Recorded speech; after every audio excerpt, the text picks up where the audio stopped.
Hello, ladies and gentlemen, and welcome to my channel, Lifestyle and Fashion Tea.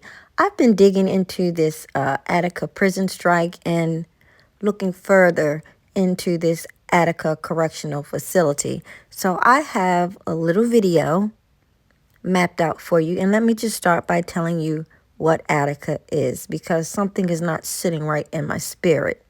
Attica Correctional Facility is a maximum security prison campus in the town of Attica, New York. It was constructed in the 1930s in response to earlier riots within the New York State Prison.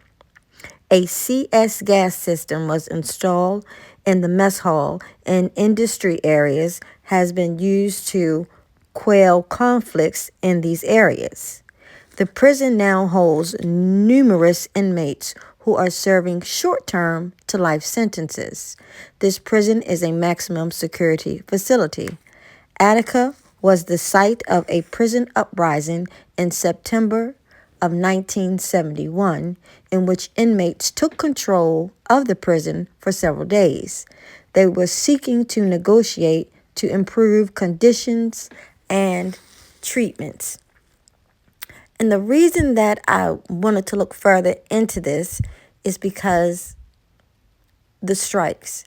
But I'm not seeing changes. I'm not seeing any changes whatsoever. I mean, I've heard things like the security guards back then talking about white power and all this other crazy stuff. And it seems like it's coming right back around because they're calling in the National Guards. We're going right back. Right back. And it's really, really concerning because it seems to come right after the death of Robert Brooks. Now, I'm not saying anyone is wrong, right, or whatever, but I just wanted to dig into it further, and I want you all to listen and give me your comments. September 1971, Attica Prison in upstate New York became the site of a bloody prison clash that would shock the nation. Over several chaotic days, some 1,300 inmates seized parts of the prison and demanded better living conditions. We are men. We are not beasts, and we do not intend to be driven or beaten as such. In the initial takeover, a guard was killed. Inmates held about 40 prison employees as hostages, negotiating with the state of New York and bringing in outside counsel, including attorney William Kunstler. Governor Nelson Rockefeller refused a face-to-face visit. Talks soon disintegrated. And on September 13th, hundreds of armed troopers stormed the prison to retake control. Your instructions are that your weapon is not to be taken, nor are you to be taken. 29 inmates and 10 hostages were killed in the takeover. Scores more were injured. The story, much of it long kept hidden from view, is told in the new book, Blood in the Water, The Attica Prison Uprising of 1971 and Its Legacy.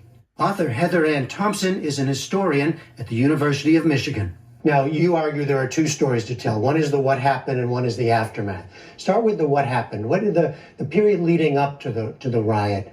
What was going on? What led to it? Well, prisons in 1971, much like today, were these out of sight, out of mind places where people were treated very badly. And the guys inside worked through the system first to try to get their conditions improved. Again, very basic things, enough food to eat, sufficient sanitary supplies. And when that really fails, frustration mounts. Ultimately, they erupt in a protest. And the book tells that story. It's a remarkable story of men from very different backgrounds who stand together, negotiate with the state of New York with the help of observers. The riots were not planned, as you... No, not at all. It actually begins for quite unexpected clash between prisoners and guards that morphs into something much more organized. The guys elect representatives from the cell block to speak for them.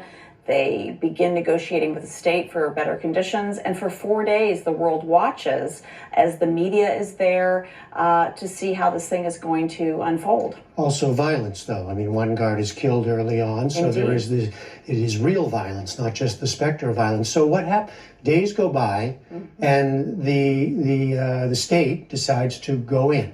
Now, why? What led to that? Well, that was one of the questions I had. This is a prison protest that starts with a great deal of violence initially, but becomes a very peaceful and orderly protest. And yet, suddenly, in the middle of the negotiations, the state decides to retake this prison with enormous force. Nearly 600 heavily armed law enforcement personnel enter the prison. And it's a massacre. And what was remarkable was that everybody in the governor's office, Governor Nelson Rockefeller, had been told, don't do this. It is going to be a massacre. And he did anyway. And so part of my question was that. So I wanted to stop it right here briefly, because this is exactly what is going on now. They're saying, don't do that. Of negotiations, and it started out as such violence. And what do you conclude? Well, I think the short answer is that Nelson Rockefeller was very interested in his own political aspirations. He wanted to be the president. He was moving rightward as his party. The Republican Party was moving rightward. This is the early 70s. Again, just like now, I'm hearing politics involved. This is Nixon's in the White House. And really, Attica becomes this line in the sand. It's this moment where he's going to be tough on crime. The politics of law and order. Indeed. Right? And therefore this story, this civil rights story, this human rights story is it's a pivot moment in American history where we go from a civil rights era discussing prison reform to a very, very punitive era that we then become, the country with the most prisons in the world. And so we are supposed to be this great country, but yet we have more prisons than anyone in the world. The second part of the story, as I said, was the information suppressed, kept secret, efforts, including efforts to avoid holding anyone accountable, in your telling.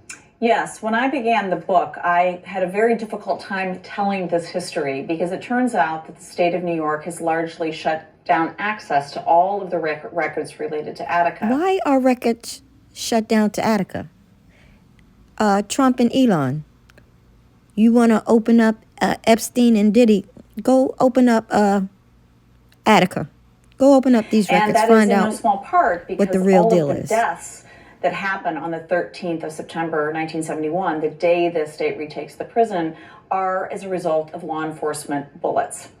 None of those people... Friendly fire, in other words. Well, indeed. I mean, they are coming in, they are shooting thousands and thousands of bullets into this prison, and the carnage is prisoners, hostages die.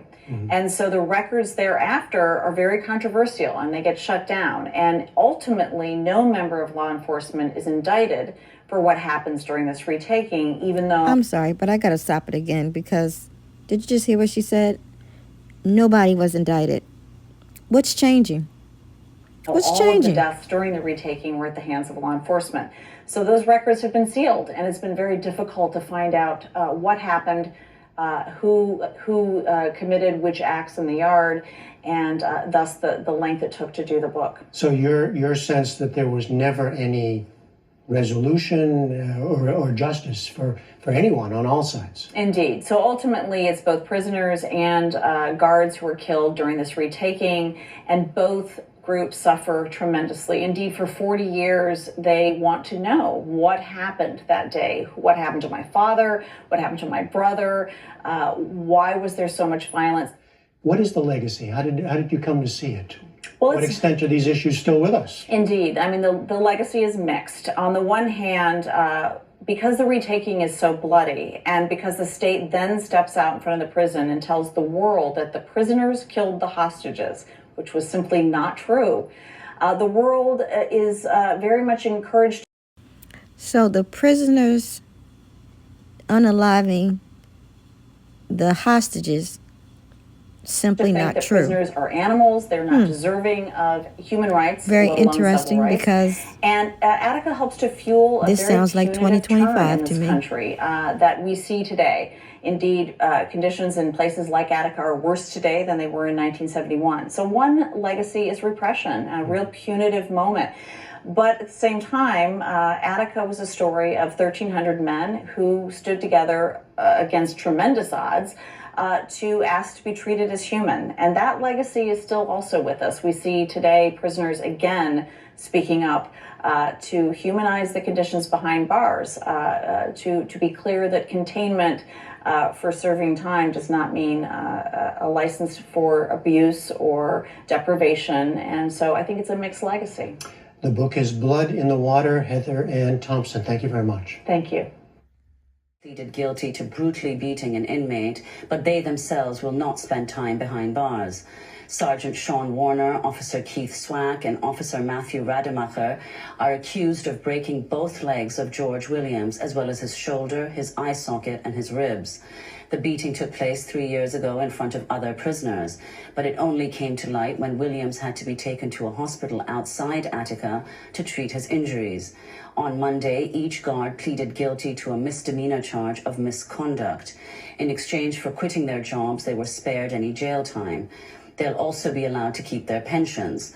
This marks the first time a prison guard in New York has been criminally charged with a non-sexual assault of a prisoner. It's also the first time in state history a guard has pleaded guilty to committing an unauthorized violent act against a prisoner while on duty. More than 2,200 men are walled inside Attica, and reports of guards using force against them are up 25% in the last 4 years. The maximum security prison has few security cameras. Prosecutors in the case say this has let guards and prisoners get away with violence. This is First Assistant District Attorney Vincent Hemming of Wyoming County in New York. I do not fathom why we don't have cameras in the hallways of Attica, in blocks of Attica. Cameras in Attica will protect both Attica inmates and it will protect corrections officers. But it will protect the truth more than anything else. Meanwhile, others have called for Attica Prison to be shut down. This comes as a fourth officer who beat Williams saw his charges dropped after he testified before a grand jury and is now back to work at his old job. All of this is detailed in an explosive new investigation headlined, "A Brutal Beating Wakes Attica's Ghosts." A prison infamous for bloodshed faces a reckoning as guards go on trial. It was reported by our guest, Tom Robbins, with the Marshall Project, published in collaboration with the New York Times, a big front-page spread on Sunday. The Marshall Project is a nonprofit news outlet focused on criminal justice issues named after the late Supreme Court Justice Thurgood Marshall. We're also joined by Antonio Yarbo, who served 20 years at Attica Prison. He was convicted for a triple murder he did not commit, was released last year after he was fully exonerated. We welcome both of you to Democracy Now! Tom, let's begin with you on the Williams case. Just lay it out for us. This was an incident in the summer of 2011 that took place on C Block, which Antonio will tell you is one of the toughest places in Attica, an already very tough maximum security prison. And guards went to the cell of George Williams, 29-year-old from New Jersey, who was serving a 2 to 4 year sentence for robbing a couple of jewelry stores, and took him down the hall to a day room and told him that they were bringing him there for a drug test. And as he was walking into the room, all of a sudden he felt someone clobber him on the ribs on the right side, knocked him to the ground, and then he was all of a sudden assaulted pummeled by kicks and batons. And he said somebody jumped on his ankle. He said he opened his eyes at one point and saw an officer taking a step back, aiming a kick at his face. Like he said, it was like getting a football punter. I mean, an incredibly brutal beating that his screams pleading for his life were so loud that inmates 2 floors below heard him. People I talked to at Attica said, yeah, we heard him that night. About a day later, after he was taken to the solitary initially, and then he was Then the guard there said, you know, we're not going to take him in here like that. We're going to send you to the infirmary. And at the infirmary, a nurse said, we can't handle him here. You've got to go to an outside hospital. And at the hospital, doctors had to use a plate and 6 screws to reset one of his legs. He was operated on. And the thing that happened that was different with this case was that an investigation began. And the investigation was began by the Department of Corrections Inspector General, but then state police joined it. And it led ultimately to criminal charges filed by the district attorney in Wyoming County, where Attica is located, this small rural community up there near Buffalo. And they... Again, is anything sounding familiar? Or is it just me? Charged 4 officers initially with gang assault, which is a statute that's normally used against gangs inside of prisons, Bloods and Crips and Latin Kings and whatnot. And they faced up to 25 years on that. They were also charged with felony counts of evidence tampering and misfilings. And the case lingered for about 3 years. And the officers claimed the justification for the beating was what? The suspicion that he had weapons on him? Yes, that was the officer's account. But what did prisoners see? They did this right in front of a number of prisoners, right? There were prisoners located across the hall from the day room that they were able to see what was going on. And the prisoners described that they jumped on him as soon as he came into the day room. One of them said that he counted as many as 50 kicks and a dozen thwacks from these long batons that the officers carry. And another one said that when George Williams was picked up because he couldn't walk, he thought he was wearing a red shirt and then realized that he was just drenched in blood. They also saw him brought to the stairs. And when Williams said, "I can't walk down the stairs, my ankles are broken," he was shoved from behind, and he was handcuffed at the time. So he fell down. And at the bottom of the stairs, I'm sorry, the story gets worse. At the bottom of the stairs, someone grabbed his head and smashed it against the wall.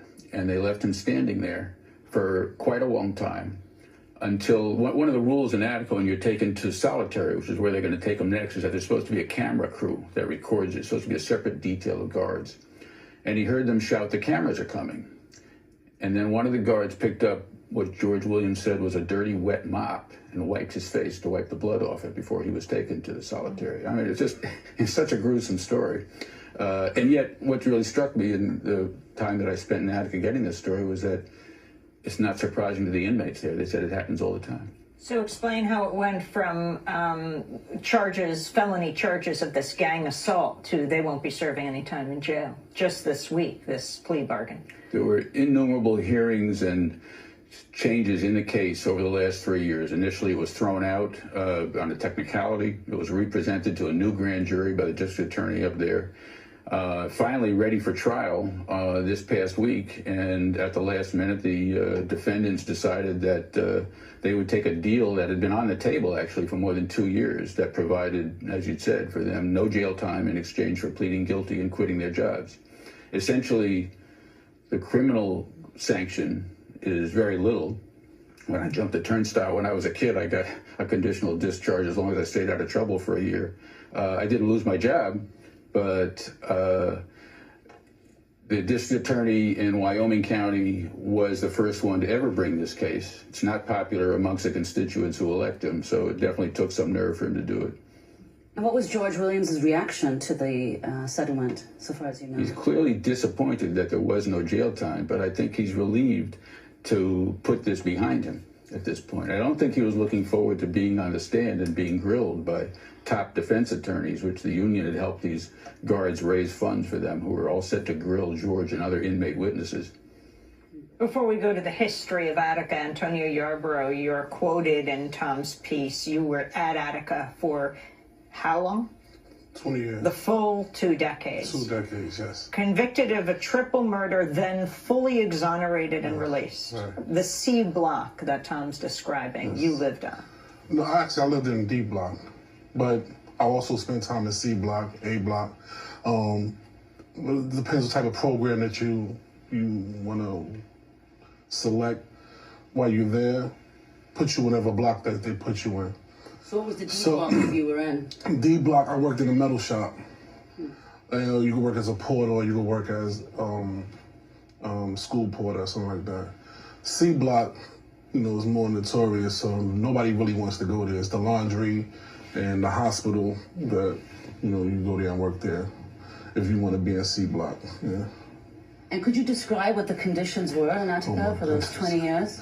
It's like Tom was saying, it's a horrifying situation because you wake up not knowing what today's going to bring you. And when I mean what today's going to bring you, not what the person that you lock next door to, but with the officers.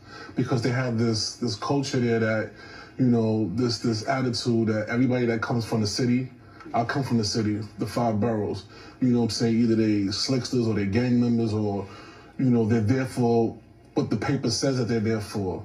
And the majority of the time, none of it is true, or half of it is true. And, and so straight out the gate, they let you know what type of situation that you're coming into. And they let you know you're coming into a vital situation.